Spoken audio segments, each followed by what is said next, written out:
¿Qué tal? Empezamos, Martincito. ¿Cómo estás, Toco querido? Disculpen la demora, pero Escúchame, Martín. Move un sí, poco la computadora que se te vea mal la cara. Ahí. pero es que no quiero afiar la charla si se me ve toda la cara. Va a ser una cosa terrible. Bueno, Bien está. largamos. Bueno, bueno, nada, yo quería nada más que el Teuco va a presentar, tenemos un lujo, eh, los dos poetas que tenemos presentes y bueno, veo a Luisa Valenzuela también, que la veo, la sigo en sus textos y en sus intervenciones, agradezco mucho. Lo vi a Santiago Silvester por ahí en la corrida también, que es el gran inspirador de tantas cosas y realmente una persona increíble. Así que bueno, nada, no quiero seguir hablando, lo dejo al Teuco. Muchas gracias por la presencia. Muy bien. Estamos en una época en que el hombre se ha visto solo frente a un porvenir difuso que ya da señales de transformar significativamente los códigos que regían hasta ahora entre el grupo humano y también en su relación con la naturaleza.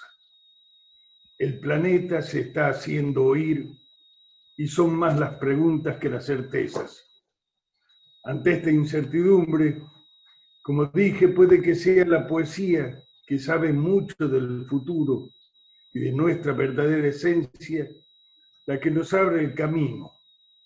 Es que ella en sí misma es una energía, una suerte de caja negra que guarda los secretos del universo y de sus criaturas. Por eso crea. Ese es su poder. De hecho, ahora mismo está inundando las redes en todos los países del mundo en busca de una respuesta. Si bien la misma misión mueve a todas las disciplinas con las que se interroga el pensamiento humano, tal vez sea la poesía quien posea las claves que nos oculta el oráculo. Rafael Felipe Oteriño, gran poeta y ensayista, tiene la palabra para que conozcamos a fondo cómo ella se engendra, cuáles son las alquimias que le dan esa potencia y en qué medida puede contribuir a orientarnos en estos tiempos impredecibles. Con su disertación se inaugura este primer ciclo de fundamentos y vuelo de la cultura en el siglo XXI, el que continuará el 17 de julio a las 18 horas con Jorge Dubati, quien nos hablará sobre el teatro y su perspectiva en estas circunstancias.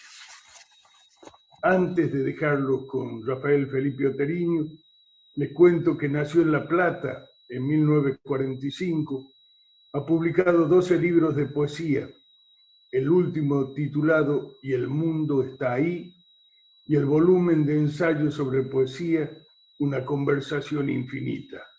Su obra poética se encuentra reunida en Antología Poética, 1997, Cármenes, 2003, En la Mesa Desnuda, 2008, y Eolo y otros poemas, 2016. Ejerce la crítica literaria y la docencia universitaria. Es miembro de la Academia Argentina de Letras y de la Real Academia Española. Adelante, Felipe. Bueno, gracias, Teuco. Gracias a la Casa de Salta. Martín, gracias por la invitación. A todos ustedes, a los amigos que están escuchando. Bueno, el título, el motivo que encumbra estos encuentros es Fundamentos y vuelos en la cultura del siglo XXI. Y yo me voy a referir al aspecto de la poesía, como ha dejado señalado recién Teuco. Entiendo que fundamentos apunta a cimientos, bases, o sea, desde donde la cultura se proyecta. Y vuelo es más dinámico, ya atiende a vigencia, proyección, futuro. Quiere decir que el propósito de mis reflexiones no será otro que el de medir el protagonismo de la poesía en la época actual.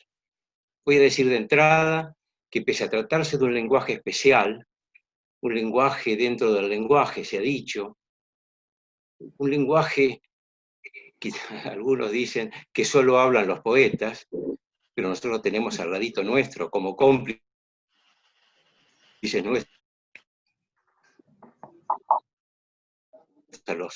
bueno, quiere decir que este protagonismo, entonces, voy a decir que existe desde el fondo de la historia y que se asienta en tres factores. Vamos a ver si aquí nos ponemos de acuerdo.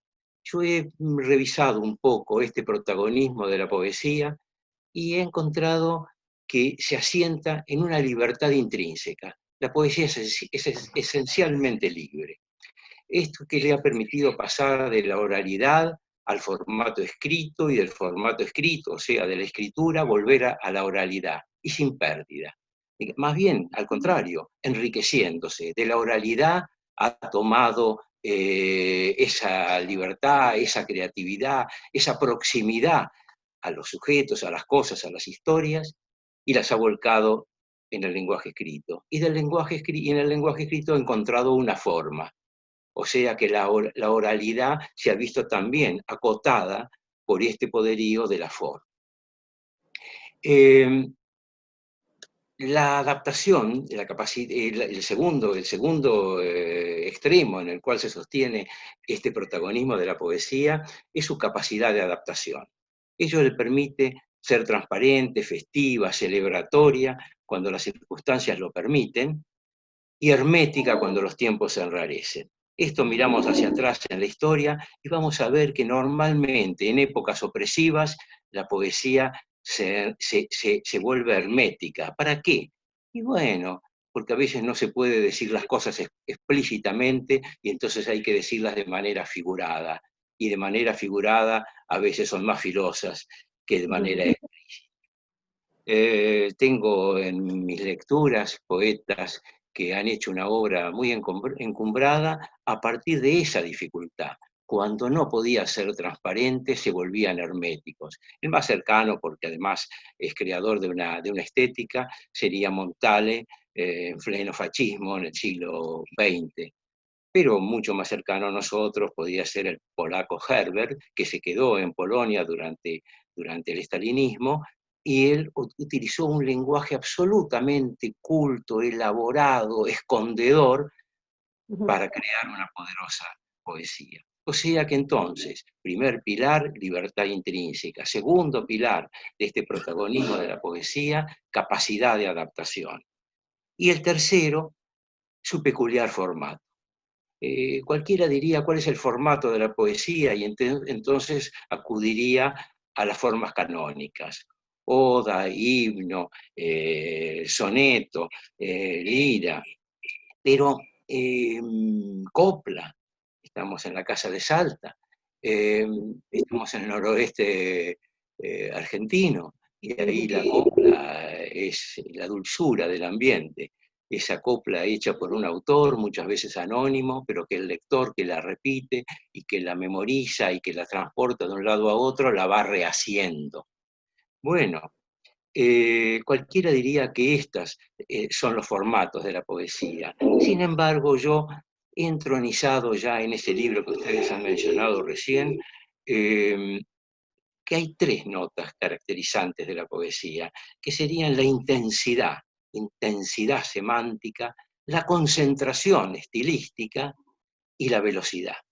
Algunos cuando digo lo de velocidad en poesía me discuten, pero ¿cómo la poesía velocidad cuando a veces un poema es ininteligible y se tarda una vida en entenderlo? Yo lo que quiero decir con velocidad, con rapidez, es la proximidad. La poesía llega rápidamente al lector. Ahora, que lo entienda, eso puede llevar una vida, pero es diferente a la narrativa. La narrativa pide horas, pide días, pide semanas, pide meses, pide años para concluir una obra. En cambio, la poesía normalmente se concluye de una tirada. O sea, 10 líneas, una línea, 100 líneas. Lo de las 100 líneas son bastante canónicas porque vienen desde Poe.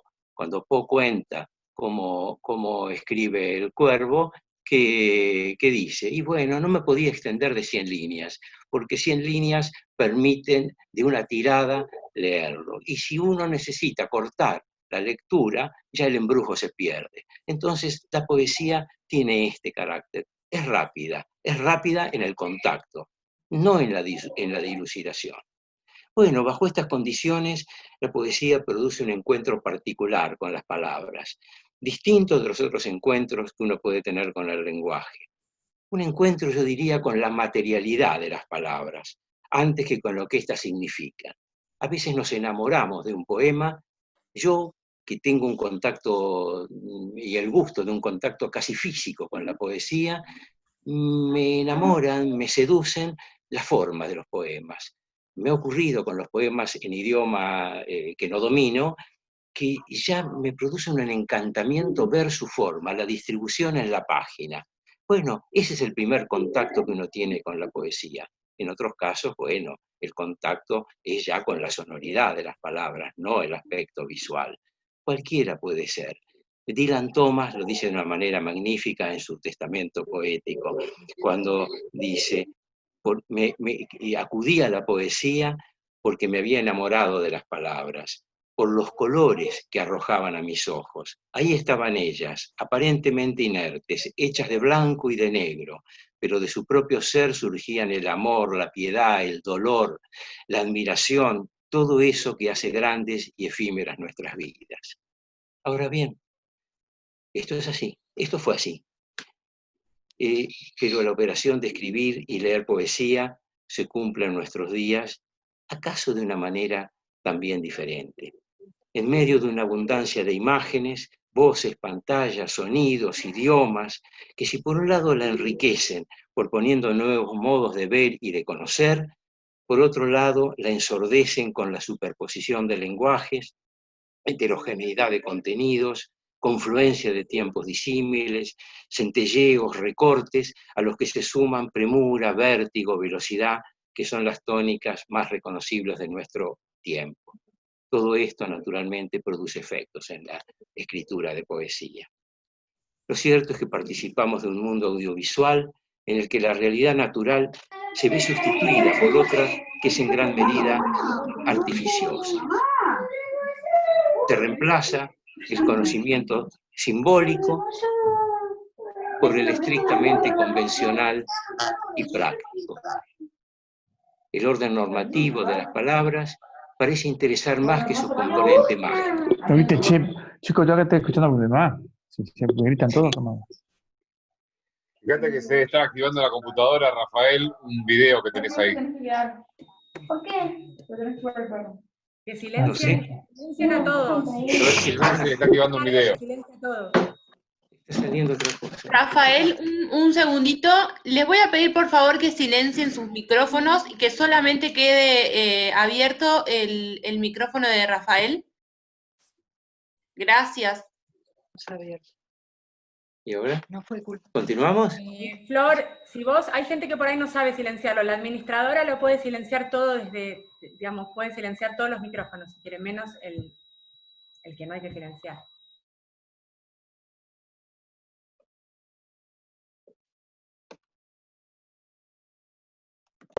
¿Querés? Silenciaste el de Rafael también. ¿Cómo? Ahí está. Ahí está. ¿Está? En esta época en la que se escribe y lee poesía, ciertamente de una manera distinta, el orden normativo de las palabras parece interesar más que su componente mágico, y la poesía apela al componente mágico. Hoy en nuestro entorno, ¿qué tenemos? Simulacros, escenografías, juegos y combates virtuales, que son los que constituyen el horizonte que tenemos frente a nosotros. Establecimientos comerciales por los que andamos, con luz artificial y horarios corridos, borran la división entre el día y la noche, creando un presente continuo. Anuncios, letreros, videos, astillan el tiempo y suspenden todo enlace entre el pasado y el presente. Cuadros, cifras y gráficos colonizan el discurso público a costa de la argumentación. Y generalizada a todos los extremos de la vida, la práctica del sapeo, en la que una figura reemplaza a otra con la velocidad de un rayo y que tiene el efecto de anular toda forma de arraigo, entronizar el reinado de lo efímero y fraccionar la cronología de personas y de cosas. Este es un escenario, y en este escenario nace, se desarrolla, leemos, escribimos poesía. Lo cierto es que no siempre fue así, ni la poesía cumplió en todas las épocas el mismo papel. Ignoramos cómo fue la poesía en la época de las cavernas. Los únicos datos que nos han llegado son esos dibujos de manos, de bisontes, de animales de caza que se deseaban, porque el deseo está en el componente de la creación. Textos escritos de esa época no nos han llegado, pero sí los tenemos de la época de Homero.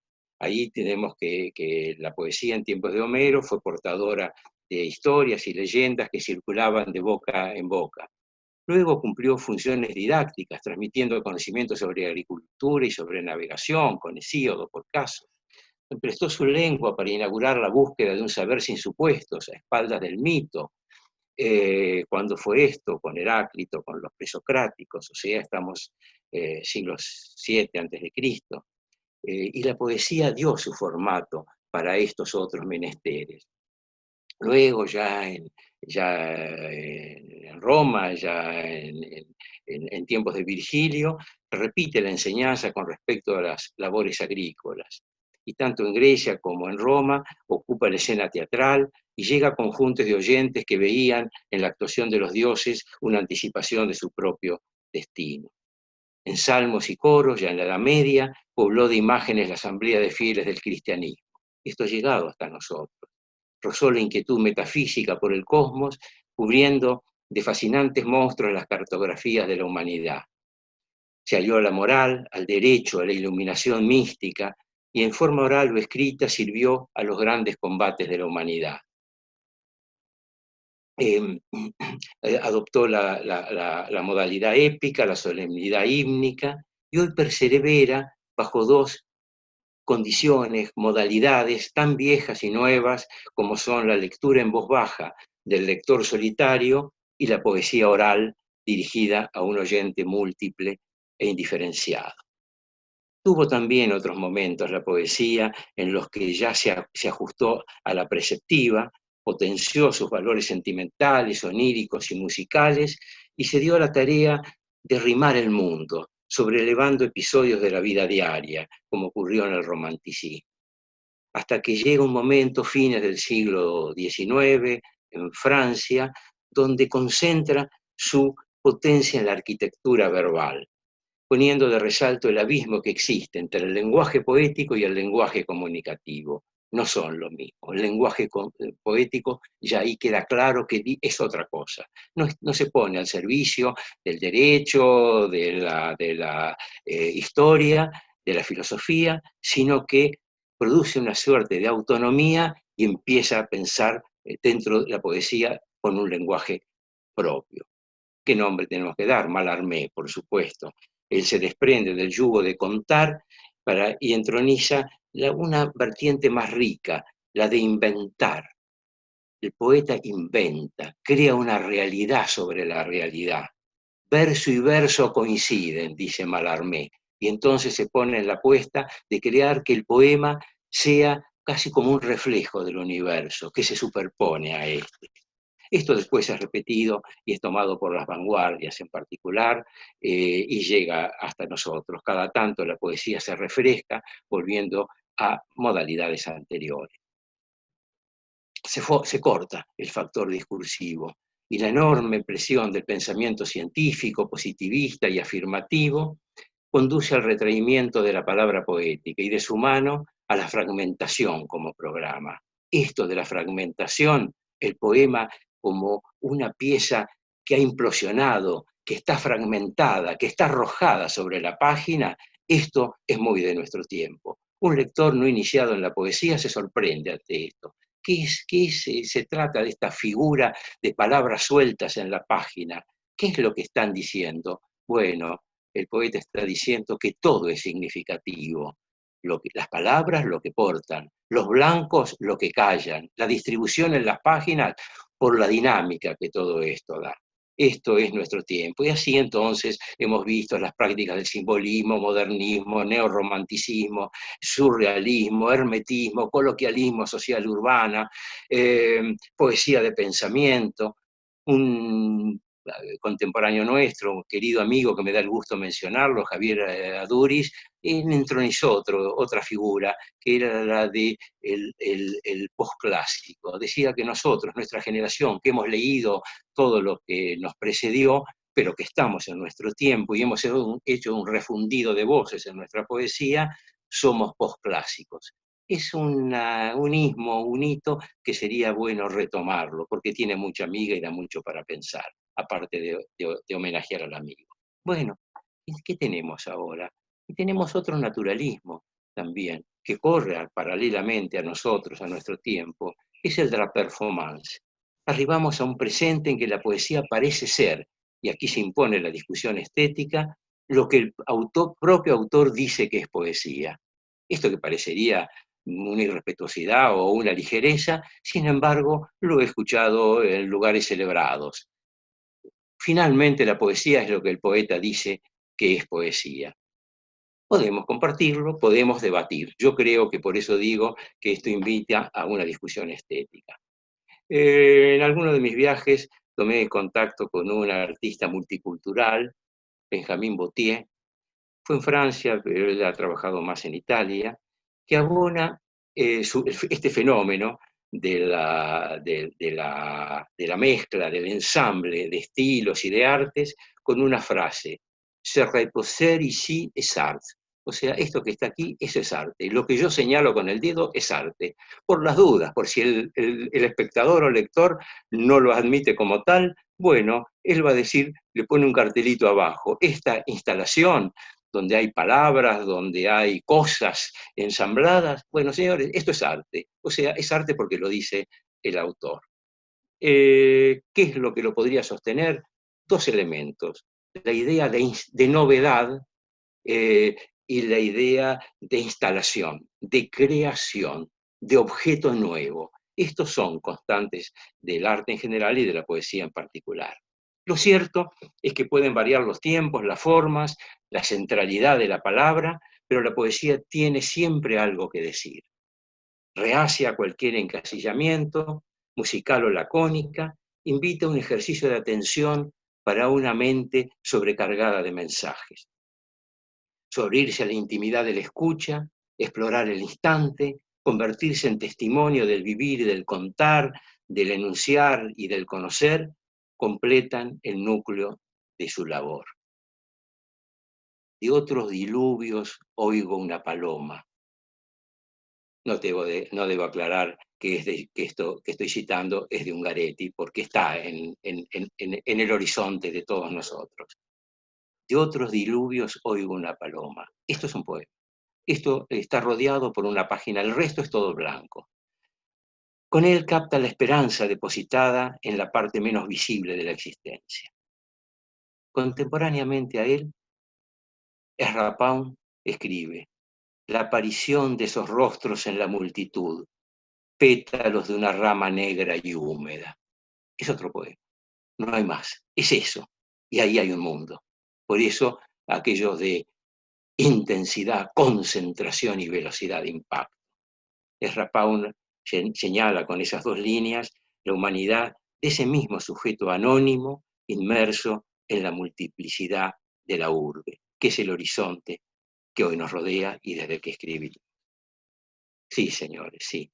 Como dice Juan L. Ortiz, la poesía viene de muy lejos, y no muere. Perdido el espacio en los periódicos, acotado su lugar en los salones, disminuida su frecuentación como práctica de lectura, la poesía se ha convertido en un saber de iniciados.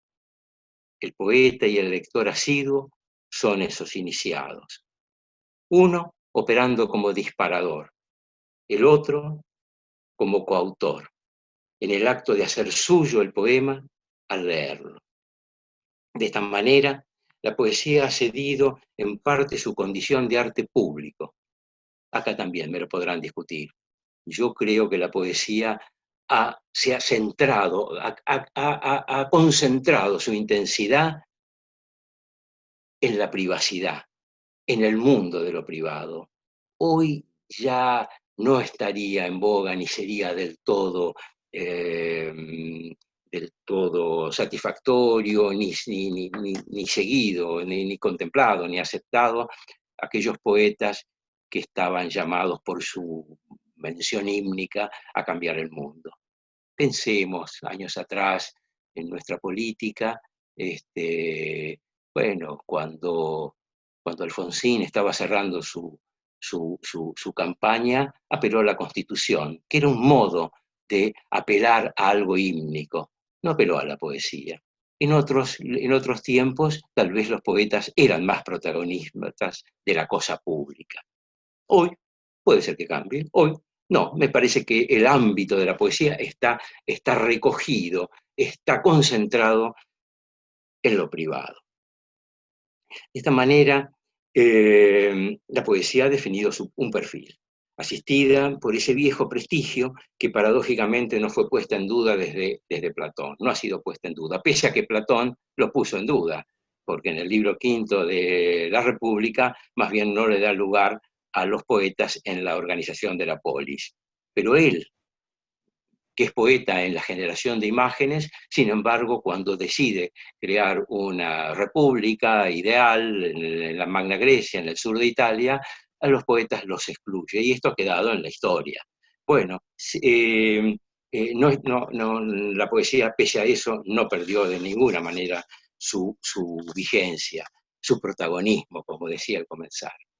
Aguda, incisiva, coloquial, de algún modo siempre secreta, mutando y mudándose de continuo, la poesía ya no tiene que portar leyendas como en la antigüedad homérica, no le concierne complacer a un lector ávido de entretenimiento, como podía ocurrir con los juglares, ni perpetuar el ideal romántico del diálogo con la naturaleza. Tampoco se ve obligada, en términos generales, a usar expresiones herméticas para burlar a un censor, porque normalmente el censor sabe poco de poesía, si lo hay, y de ordinario lee mal. Refugiada casi con exclusividad entre quienes la cultivan, o sea, pongo acá al autor y al lector, como coautor, como estoy diciendo. La poesía pone en práctica su principal función, que es decir lo otro. No definir, ni pontificar, ni sentenciar, sino decir lo otro, lo que está llamado al olvido, lo que es refractario del discurso, lo callado. Es pues una tarea doble, erigirse en memoria y montar una mirada crítica por sobre la formulación incansable y repetitiva de lo mismo. Saint-Jean Perse dice que el poeta tiene un deber, que es el de constituirse en la mala conciencia de su tiempo.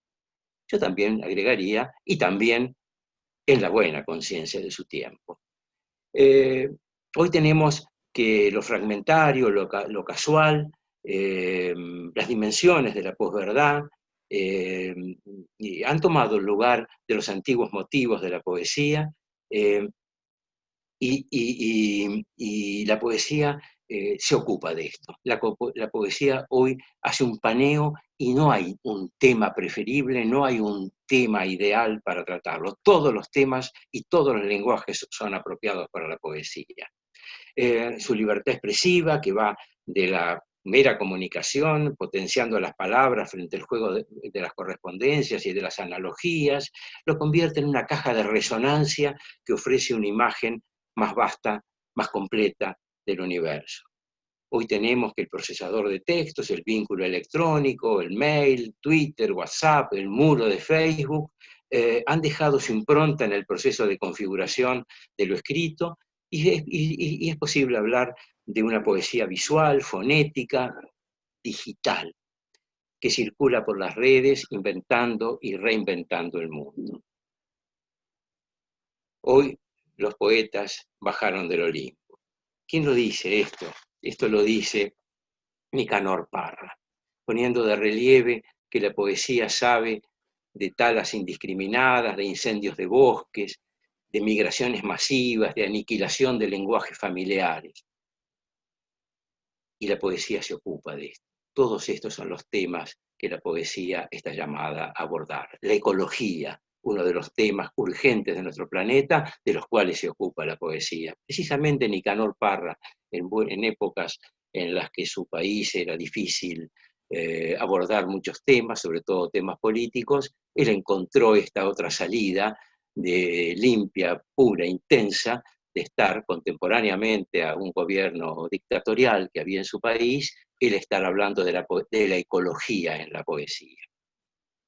Quiero decir entonces, y quiero hacer un homenaje a mi querido amigo, hoy anfitrión nuestro, que es Teuco, y citar 4 versos nada más de Teuco, de uno de los poemas que a mí me conmueve de él. Son muchos los que me conmueven, pero hay uno que es la letanía de la patera.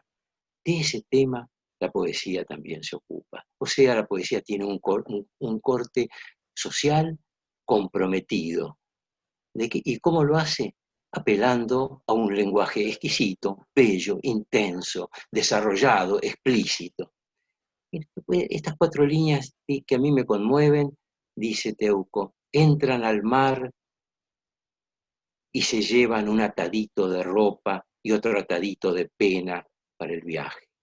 El poema es mucho más largo, pero me encanta esto de atadito de ropa. Este atadito de ropa no es un calcetín, una media, un cinturón y una chaqueta. No, esto es la cosa en sí, esa cosa en sí de la que hablaban los presocráticos y a la que tiende la poesía. La poesía no utiliza el lenguaje de una manera convencional para significar aquello que está en los diccionarios. La poesía crea realidad, toma las palabras y las coloca en la página como objetos en sí mismo, en su materialidad, como digo. Entonces, decir atadito de ropa tiene la virtualidad física que tienen las cosas. Y cuando dice un atadito de pena, ya aquí estamos en una epifanía poética. ¿Se puede atar la pena? En poesía se puede atar la pena. En la realidad es bastante difícil atar una pena, pero la poesía tiene esta virtualidad. Bueno, esta es la condición del lenguaje poético. Con esa misma tribulación, pero corporizada a escala del planeta, el poeta Cummings del siglo pasado, de mediados del siglo XX, tiene un poema bellísimo que no sé yo por qué lo he rescatado algún día, en el cual le habla a la tierra. Es ecológico también. Oh dulce y espontánea tierra, cuántas veces los afilados dedos de los lascivos filósofos te pincharon y empujaron, y el pícaro pulgar de la ciencia humilló tu belleza. Y continúa el poema, pegándote para que concibieras dioses. Pero fiel al incomparable lecho de tu muerte, tú les respondiste solo con primavera. Me parece que esto es sobreelevar un hecho de la naturaleza, un hecho más, y colocarlo ahí como un faro irradiante. Estas son las posibilidades que tiene la poesía. Y así vemos que las 4 operaciones clásicas del poetizar, cantar, contar, dramatizar, pensar, cantar es la lírica, contar es la épica, dramatizar es el teatro y pensar es el conocer, a las que cabe agregar el diseñar, que es el componer en la página, se suceden y se reemplazan en forma aislada o combinadas entre sí. O sea que acá cada poeta las va a administrar de una manera distinta. Unos serán los poetas de pensamiento, que priorizarán el pensar, otros serán los poetas del cantar y del contar, y otros serán los del diseñar, compaginarán en la página una pieza casi física que tiene un propósito, que es ensanchar el mundo. O sea, ensanchar el campo de lo real, potenciar sentidos, configurar mundo. La poesía instaura de esta manera una realidad cuya finalidad no es práctica ni utilitaria, a diferencia del lenguaje comunicativo, cuya principal función es precisamente práctica y utilitaria. La poesía trabaja con lo imponderable para darle fijación en las palabras, con lo no nacido para que nazca, con lo improbable para que tenga carnadura entre las demás cosas existentes. puede carecer de un correlato anterior y eso no lo invalida. La poesía es una intensificación de la vida y no la rima de sus componentes. Lo que dice la poesía es algo que no existe independientemente de las palabras que lo expresan. Esto quedó acuñado por Wallace Stevens y lo seguimos repitiendo, porque es cierto, la poesía se ha independizado, ha tomado autonomía con respecto a los otros lenguajes y ha creado un sentido a partir de lo que ella dice, no por detrás de lo que ella dice. En todo caso, ese detrás de lo que ella dice es potenciado, o es parodiado, o es burlado. De este modo, en la poesía el contar es menos importante que el modo de contar, esto es, la forma. Saturada por la ambigüedad del lenguaje, yendo del analógico a lo simbólico, contradiciendo cualquier semejanza, su legitimación es en primer lugar artística. El valor de un poema, del valor de un poema se sabe por los latidos del corazón al leerlo. Cito una vez más a Ungaretti. Conserva, eso sí, el calificativo de creación, pero a condición de que se entienda creación como construcción. Esto es, como que la composición visual y el contacto sonoro, en paridad con la irreemplazable dación semántica, completan su universo expresivo.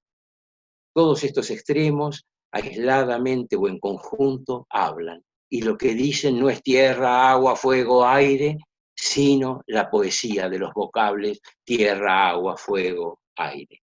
Ayer tuve una experiencia. Escucho en radio pronunciar, leer la Oda a las cosas de Neruda. Confieso que Neruda hacía tiempo que no lo leía, pese a que tengo todos sus libros y me inicié leyendo a Neruda. Cuando escucho este poema de nuevo, la Oda a las cosas, comprobé de una vez más de qué manera la poesía capta el asombro de estar en el mundo. Él dice, lo que salta, sube, sobrevive, suspira. Muchas cosas me lo dijeron todo, dice el poeta. O sea, está tomando las cosas no como portadoras de un significado al que acudiremos para dilucidar, al que acudiremos al diccionario para dilucidar, sino como materialidades en sí, como cosa física en sí. De este modo, mutando y mudándose de continuo, con sus diversos y sucesivos ropajes, la poesía tiene la capacidad necesaria para prestar ayuda. ¿Qué ayuda? Suturar heridas espiritualmente, prestar cobijo, también espiritualmente. Y lo hace de un modo alternativo, entronizando un universo verbal que se superpone al discurso convencional con la particularidad, como digo, de recrearlo, de reinventarlo al discurso convencional. En segundo lugar, ofreciendo respuestas a preguntas no formuladas. Esto es una definición que escuché un día en la conversación entre dos poetas y me pareció una magnífica definición de la poesía. La poesía es una respuesta a preguntas aún no formuladas. Y en tercer lugar, poniendo de relieve, poniendo en práctica otro modo de ser, otro modo de instalarnos en la vida. Como el escribiente del cuento de Melville, que ante cada imposición repite, preferiría no hacerlo. Bueno, la poesía nos dice en cada poema, puede ser de otro modo.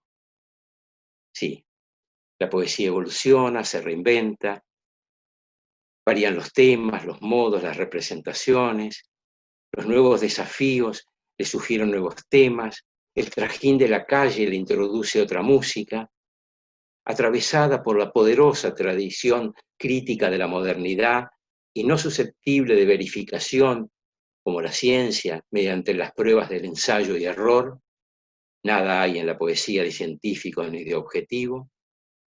La poesía crea un lugar, crea un sitio para la creencia.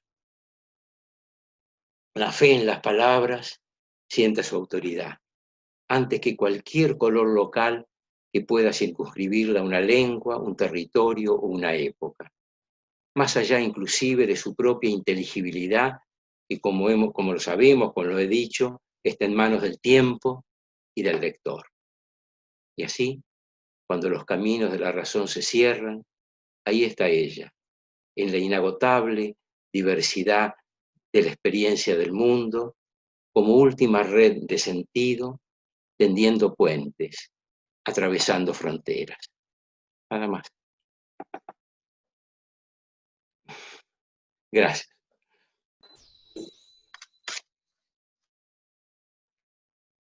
Una clase magistral, poeta. Nos esperamos entonces. Esperamos las preguntas. ¿Quién quiere hacer preguntas? Yo no quiero hacer una pregunta, quiero hacer una observación. Desde la prosa, me pregunto si un prosista excelso, algún gran novelista, gran cuentista, una gran novelista, podría hablar de su arte con esa maravillosa inspiración con que un gran poeta puede hablar de la poesía. ¿Quién contesta? Esa es una Si pregunta contesto, que me hago yo, ¿no? si contesto yo, Sí, por favor. me viene a la mente aquello que alguna vez dijo Gabriel García Márquez, que Salvando las distancias. al lector hay que hechizarlo, y en ese caso veríamos que la estrategia es idéntica en la poesía que en la narrativa. Recuerdo hasta haberlo visto porque creo que estaba grabado, cuando dice al lector hay que hechizarlo, y entonces establecer ese vínculo y en el que apasionadamente se defiende el propio lenguaje, ¿no?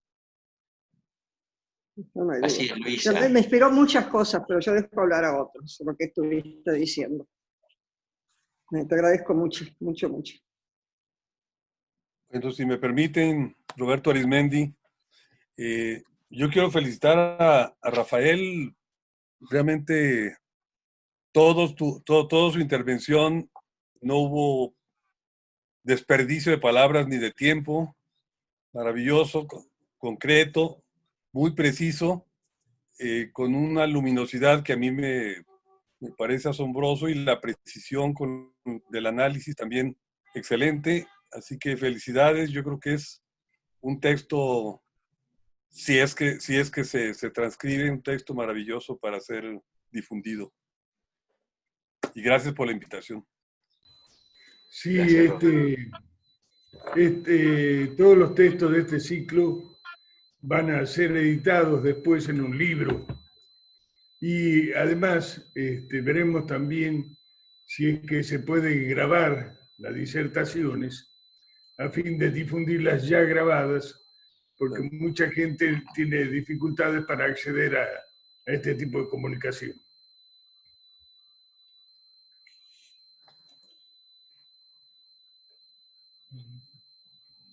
Bueno, ¿alguien más quiere preguntar? Lo vemos a Rafael. Carlos Andazábal. ¿Dónde está Carlito? Ahí está Carlito. Está sin cámara. Y a Ivonne Bordelois, por cierto. Ahí está Ivonne. Ivonne después nos va a hablar, va a cerrar este primer ciclo hablándonos sobre la palabra. Ella siempre tiene la palabra. Es la dueña de la palabra. Y está Santiago Silvestre, pero sin foto. Está sin foto, Santiago, sí. Y yo estoy aquí agazapado. Bueno, te hago llegar un abrazo, Rafael, Felipe, porque ha estado espléndida realmente la intervención. Y bueno, yo te preguntaría simplemente por seguir conversando y que sin que nos pongamos en adivino, porque has hecho un hermoso repaso del momento presente, de Facebook, de toda la tecnología actual. ¿Y qué proyección harías de modificaciones? ¿Eso va a incide? ¿Cómo verías el mundo actual, que ya no tiene esa protección solamente que era la era Gutenberg, que me parece que está o conviviendo o terminando, no lo sé? ¿Cómo ves esto? Y yo creo que de hecho incide. Tal vez esta situación de excepción que vivimos ahora ha precipitado todo, pero me parece que ya venía produciendo un lector especial y una comunicación especial, estos formatos nuevos, formatos que yo antes les llamaba efímeros, porque tenía la idea de que se volaban, al poco tiempo desaparecían, y ahora me doy cuenta que se desaparezcan o no desaparezcan del éter, de la red, lo cierto es que están produciendo un detalle, en algo afectan, o la palabra afectan parece que fuera de tono negativo, en algo comprometen, en algo modifican a la poesía. En este momento, a veces yo me encuentro los sábados a la tarde con poetas más jóvenes y me doy cuenta que así que charlamos de poesía apasionadamente, normalmente lo hacemos en mi casa, cuando yo tengo que citar a alguno, me voy hasta el escritorio y tomo el libro y aparezco con el libro. Acá donde me están viendo no es en mi escritorio, sino el de mi mujer, como advertirán por el nombre. Pero ya aparezco con el libro. Y ellos no, ellos lo toman del teléfono directamente. ¿Por qué? Porque entienden que ahí está todo, ahí están todas las bibliotecas. En Google está todo. Ahora, es cierto, no está todo en contacto, pero nos estamos acostumbrando. Nos hemos visto precipitados, lanzados a esta tecnología. Yo veía como un perjuicio que este desenfreno que hay por las comunicaciones digitales, que tienen sobre todo los más jóvenes, en perjuicio de la comunicación personal.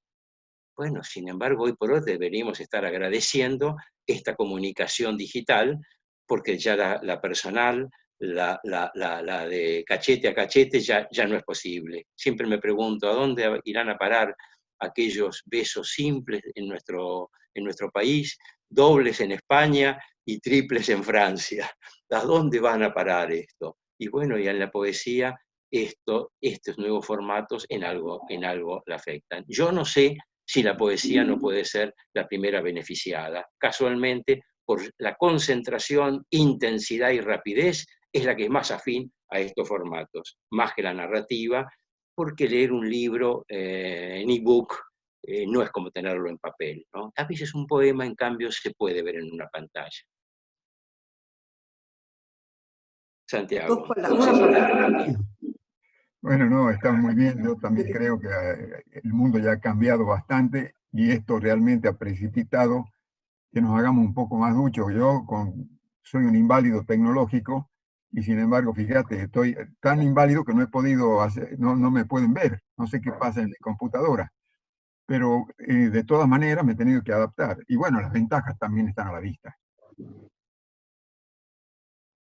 Y por otra parte hay algo, para poetas como vos, Santiago, como Teuco, como Carlos, como Osvaldo, bueno, todos entonces, de los que, como Kiko, nosotros dibujamos en la página, nosotros diseñamos en la página y vamos a reconocer que la computadora ayuda para mover ese cuerpo verbal, cortarlo, mirarlo bajo una expresión. Iñaki, vos que sos mucho más experto en estas tecnologías, también debes ser hábil en esto, en compaginar el poema. Hoy por hoy no es la preceptiva la que nos dicta la forma, sino que la forma la inventamos dentro de un ámbito de libertad. Y la computadora tiene algo. No quiero hacer una defensa de la computadora, digo, porque yo también tropiezo diariamente con ella, pero debo reconocer que para componer el poema presta una ayuda notable. Existe un fenómeno que se llama remediación de textos, que es volver a mediar los textos ya escritos. Y dentro de esa literatura nueva que se puede llamar digital, se van incorporando como estructuras nuevas, nuevas semánticas. Por ejemplo, lo que acabás vos de decir, lo que acabás de expresar, ya está fragmentado en el espacio virtual. Y estaría muy bien que se pueda difundir y compartir, porque es una parte también de la virtualidad. Y como cosa positiva, decir también que quizá en una reunión de poca gente esto no se podría disfrutar, y hoy ya lo puede ver un montón de personas. Quiere decir que esta cuestión también, y creo que es muy atinado tu comentario respecto a lo que tiene que ver con el hecho de la velocidad, y del fluir de las palabras, porque hoy se puede estructurar una comunicación y una nueva recomposición de lo dicho. Artilugio esencial del hecho poético, ¿no? El poder renombrar las cosas, y hoy en Internet se está estructurando algo, y lo que se vuelve a consultar, vuelve a volver a interpretarse otra vez. Quizá esto sea algo nuevo, más allá de lo que estamos acostumbrados, que es la relación con el libro. Así que bueno, agradecerte a vos, a todos, a este gran ciclo, que espero que siga por mucho tiempo más y que se comparte y difunda en todos lados. Muchas gracias. Y estuviste excelente, Rafael. Sé que estaba nervioso al principio, pero salió excelente. Gracias. ¿Alguien más quiere preguntar? Yo tengo un pequeño disenso de toda esta libertad formal en la página, precisamente porque yo veo, por ejemplo, a mí me gusta un poco diseñar en la página el poema, que no, la composición es, en fin, un poco armada. Todo eso desaparece en los blogs, por ejemplo. Toda la difusión que da la tecnología a través de blog, a través de Facebook, yo veo que lo componen, a veces centran el poema, o a veces lo arrinconan a la izquierda, pero desaparece la composición que uno le ha dado al poema. Eso no se... Y yo pienso que eso va a incidir también en la morfología de lo que... Va a empezar a perder importancia la morfología. Porque yo lo diseño en una página de papel. Y resulta que al trasladarse a un blog, ese formato no está respetado nunca. Es curioso. Pero Sí, Santiago, Santiago. disculpe que intervenga, pero ¿se puede estructurar eso en el blog? O sea, ¿hay una manera de poder respetar Posiblemente, pero aquello que... el caso es que no lo hacen. Yo lo veo... claro, eso es otra cosa. Pero se puede. Sí, pero creo que eso es fácilmente corregible. A mí me parece que más peligroso, más riesgoso y también corregible, sería algo que nos ocurre cuando la propia computadora nos corrige las palabras. Tu apellido, Santiago, lo convierte en Silvestre, si uno se descuida. ¿Y cuántas veces nos pone otra palabra? Leía días atrás un trabajo en el que citan a Almafuerte, y cuando el crítico menciona tal cosa, Almafuerte, en la página sale el más fuerte. Y como esto era un peruano, él no se dio cuenta que la palabra se había corregido, porque claro, Almafuerte no, el más fuerte pasaba a ser, y eso no significaba nada. Yo le tuve que escribir a este escritor peruano y decirle, me parece que te ha corregido, vos querés decir alma fuerte. Bueno, él no lo había advertido. Pero son, me parece, detalles, ¿no? Creo que esto es corregible, esto es enmendable. Está con nosotros, aunque no esté visible, Aldo Parfenú desde Córdoba y otros amigos. Bueno, a todos los que no podemos ver en la pantalla les agradecemos su participación en esto. ¿Alguien más quiere hacer una pregunta? A ver, yo quería decir algo, pero no sé cómo se hace. Ahí vos. Y después está ¿Querés preguntar algo, Ivonne? Sí, pero no sé cómo hay que hacer. A ver, espera. Hablar. Ahí habla. No, yo oí estas alabanzas por la electrónica que nos ayuda a difundir la poesía, etc. Y creo que es cierto. Por ejemplo, hoy estuve pasando poemas de Mario Oliver que encontré en Google que eran maravillosos y me decía qué suerte que esto existe. Pero lo que quiero decir es que hay algo más grave que la difusión de la buena poesía que conocemos, y es que el tema de la conversación reducida al WhatsApp y al celular en general, incluso a los emails. La electrónica ha traído un nivel de brevedad y de fragmentación, de rapidez, que reseca mucho la palabra conversatoria, la palabra coloquial, la palabra comunicativa de todos los días. Y eso me parece que es muy grave porque eso reseca. El fondo de la poesía es el habla natural, el habla personal. En eso quizás yo resisto un poco de demorarme. Creo que hay una cosa muy rica en la comunicación espontánea y que eso está resecándose, está encogiendo, se está marchitando, se está terminando de una manera muy grave en ese apuro de los mensajes abreviados hasta un punto irreconocible, las palabras que se achican, que se descuartizan, que se descoyuntan, y me parece que eso es algo que tenemos que tener en cuenta, porque a mí me parece que de esa palabra también hay un humus muy rico de esa palabra conversacional que se está perdiendo con la urgencia de la comunicación, con lo que se ha entendido que tiene que ser la urgencia de la conversación, la urgencia de la comunicación. Cuando llegó el email yo estaba muy contenta, porque decía, qué suerte, ahora vamos a poder escribir sin el engorro de tener que ir al correo, y la tapilla, y la cola, y todo eso. Me equivoqué frontalmente, porque la gente utilizó el email como si fueran telegramas. El email da la posibilidad de una carta, pero la gente no escribe cartas por email, escribe telegramas. Y al escribir telegramas se va la mitad de la gracia, del color, del sabor, de los buenos mensajes que intercambiamos entre personas humanas. Entonces me parece que eso es un tema de reflexión. A mí me gustó mucho lo que dijo Rafael, y me alegró mucho encontrar esa cita preciosa de otros diluvios, una paloma escucho. Yo la paloma que escucho es la paloma de la conversación sumergida, y esa me preocupa. Pero quiero agradecerle porque ha sido una conversación muy nada. Me voy.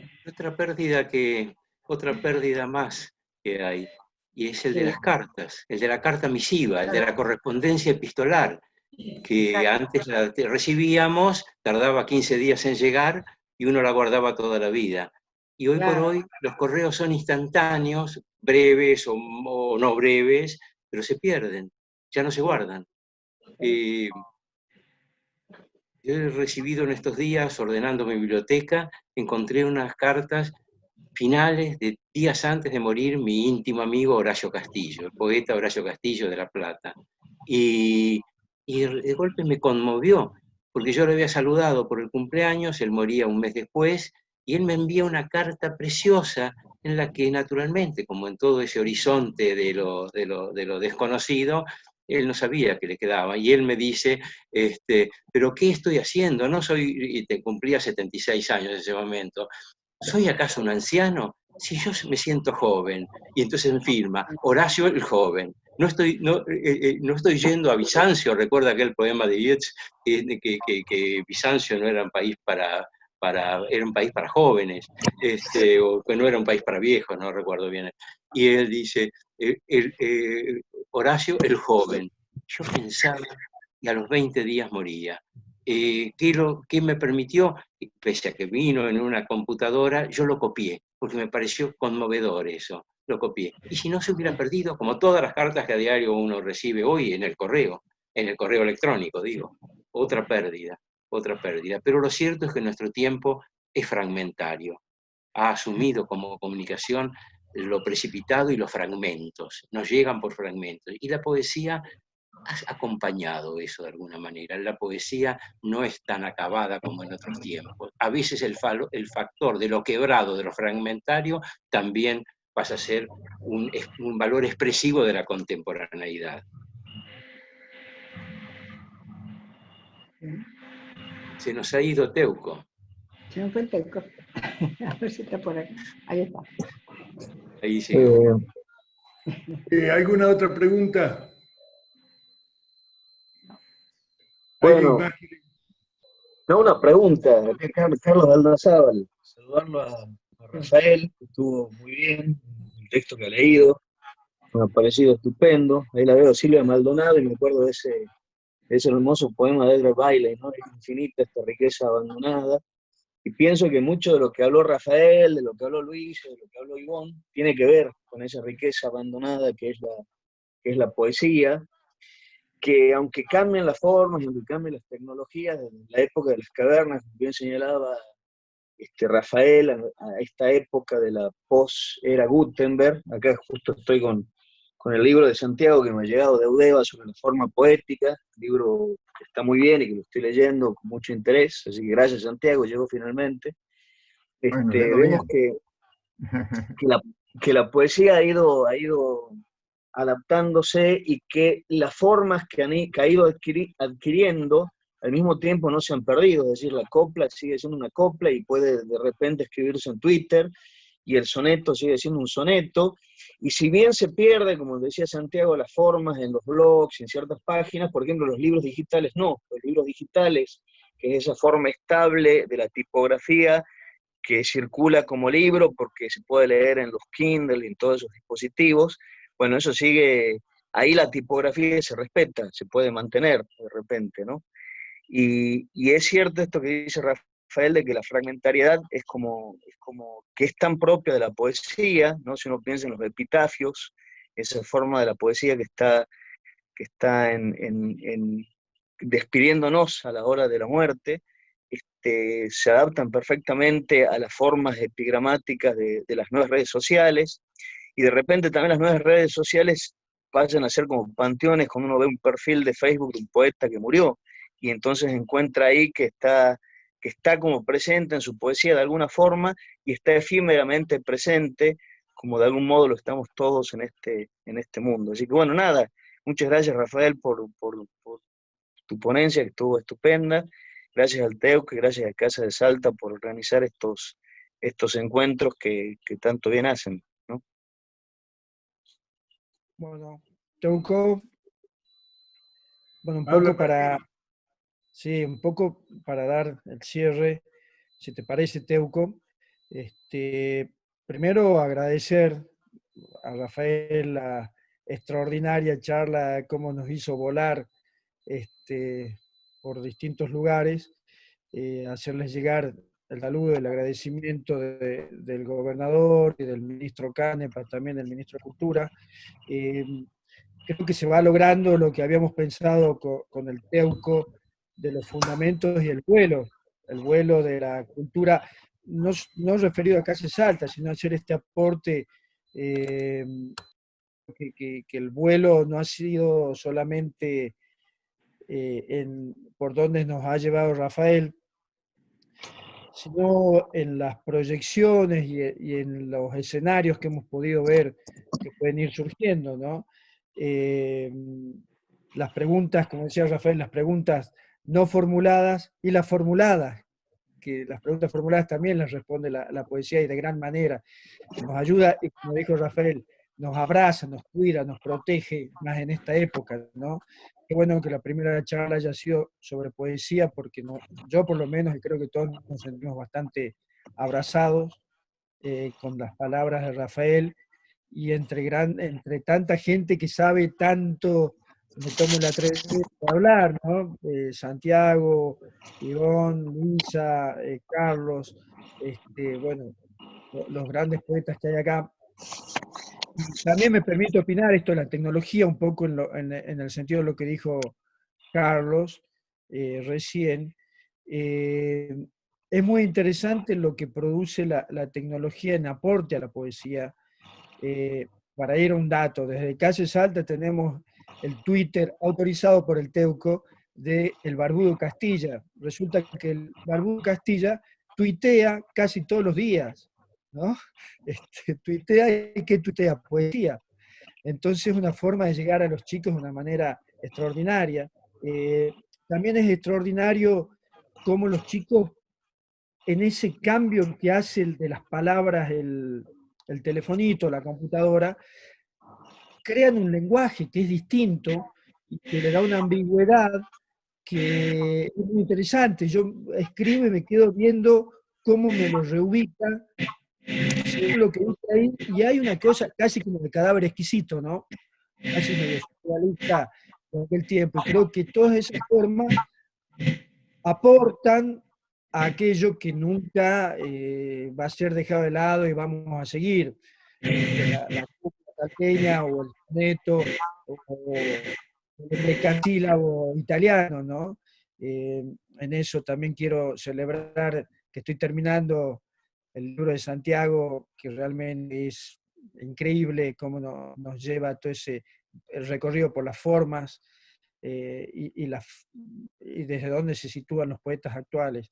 Entonces, bueno, quería también resaltar el lirismo porque a lo que dijo Luisa, si no solamente el narrador también le pone una impronta poética, y creo totalmente, porque hoy en una charla, Rafael, una exposición, tenía vuelo poético. Yo por lo menos lo sentí así, ¿no? Había ahí un asombro, un estarse extasiado, un escuchar al rapsoda que hablaba ahí y nos contaba cosas y nos tenía atrapados y con certidumbre en la palabra y la ambigüedad, ¿no?, que aporta ambas. Así que bueno, yo quería de esa manera darle un poco el cierre, agradecerles muchísimo, principalmente al Teuco que fue armando con toda la gente sus pares, la gente que él conoce y que nos aportan tanto a nosotros. Y desde Salta, desde la calle Salta queríamos generar esto, que va a ser un libro y que va a ser una videoteca, le diría, va a ser subido a YouTube para que se pueda acceder de todas maneras. Así que, bueno, con las sucesivas charlas de los distintos personas que invitamos, así que les agradezco profundamente desde Calle Salta, desde la provincia y especialmente a Rafael y al Teuco. Bueno, amigos, los esperamos el 17 de julio a las 6 de la tarde para escuchar cómo nos habla con esta misma perspectiva del teatro Jorge Duarte. Muchas gracias a todos por haber venido y seguimos juntos en busca de más vuelo para la cultura del siglo XXI. Gracias. Felicidades, Teuco, felicidades, Martín, felicidades, Rafael y todos. Gracias, Claro, Teuco, Martín, Un abrazo Rafael, para todos todos. también. Gracias a todos. Saludos, abrazos.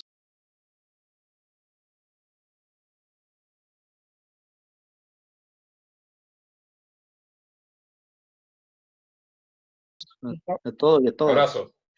Gracias.